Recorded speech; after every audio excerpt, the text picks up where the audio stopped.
اللهم صل وسلم وبارك على سيدنا محمد. السلام عليكم ورحمة الله وبركاته. ازيكم حبايبي؟ عاملين ايه؟ وحشتوني قوي قوي قوي. يا ما جاب بقى ايه الغراب لامه، مش هما بيقولوا كده في المثل؟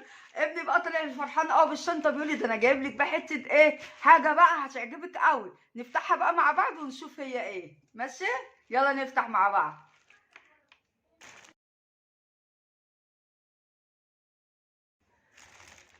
يلا بينا بقى نشوف بقى هو جايب لي ايه. يلا يلا.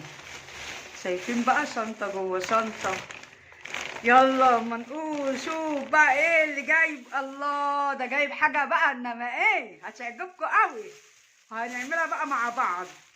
الله، شايفين جايب لي ايه؟ جايب لي زبدة. شايفين الجمال؟ يلا بقى نسيحها مع بعض. انا قلت افتحها معاكم ونشوف جايب لي ايه.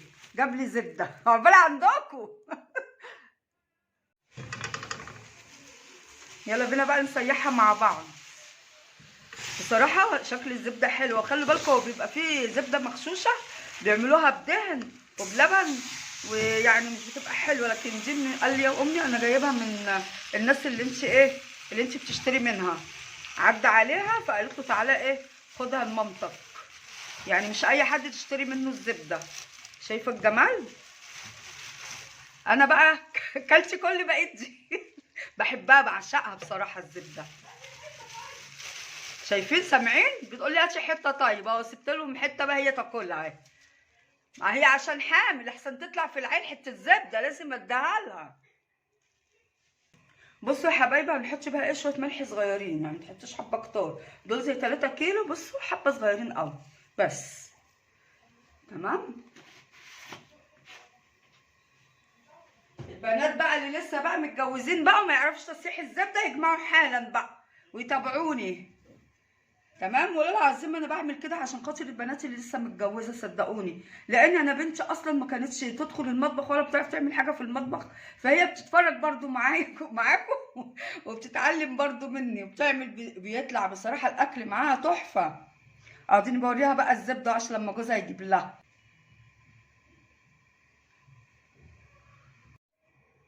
تتابعيها كده وتقلبي فيها كده. تمام. خليكي كده مع المتابعه معاها كده. ماشي. شايفين يا حبايبي ساحتها كلها اهي. تقلبيها كده.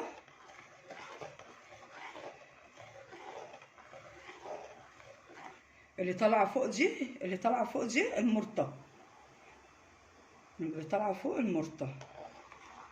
تقدري بقى تقلبيها كده شويه.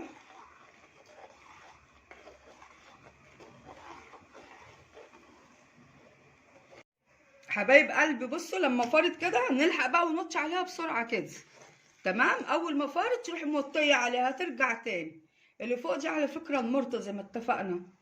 تمام. بصوا السمنه هي اللي تحت دي مرطه، دي هتنزل تحت بقى المرطه دي كلها. اول ما تفور معاكي نوطي الايه، نوطي النار عليها على طول. ماشي حبايبي؟ شايفين هي فرقت السمنه عن المرطه، دي المرطه ودي السمنه فرقت اهي. شايفين؟ كل ده مرطه.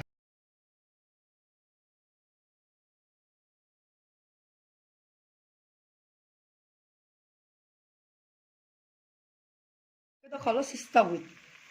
حبايب قلبي هي كده خلاص ساحت اهيت. بصي لا هتبقى بقى ايه، عشان ما تبقاش لا نيه ولا محروقه، هتبصي كده على الحروف لما يديك اللون ده تعرفي ان هي استوت خلاص، وتروحي ايه طفي عليها. تمام. شايفه بقت كلها سمناه، كل دي بقى مرطه، بس لما تاخدي اللون ده اطفي على طول عليها. انا طفيت كل ده بقى، اللي هو اللي على الحروف ده هينزل تحت يبقى مرطه، لكن هي خلاص هي كده استوت. تمام. اتسيحت يعني، بقت جميله يعني. نسيبها شويه بقى تهدى وهوريها لكم ما تهدى. تسيح الزبده شايفين جميله ازاي؟ اول ما تديكوا اللون ده، شايفين اللون ده، تروحوا طافين على طول كده، مش هتتحرق منكم ولا تبقى نيه. اعملوها باللون ده واول ما تطفوا عليه وسيبوها شويه هتكون بقى رقت اهي وبقت جميله والمرطه نزلت تحت. بصوا بقى انا بشيلها ازاي. اول ما تبرد بروح مفضيها في كيس نايلون واحطها في الثلاجه زي دي كده اهي. شايفين؟ وبستعملها بقى بالسكينه اهي اهي. بعملها كده بس اما تبرد خالص خالص خالص اروح مفضيها في كيس نايلون كده واحطها في التلاجة. بصوا بقطع بالسكينه، انا بحب كده، انتوا بقى بمزاجكم طبعا. لو عايزه بقى تخزنيها في برطمان ازاز بلاش بلاستيك، تمام. لا ولو عايزه تشيلها في التلاجة برضو ممكن في الكيس، بس بعد ما تبرد خالص خالص خالص تحطيها في كيس نايلون، تمام.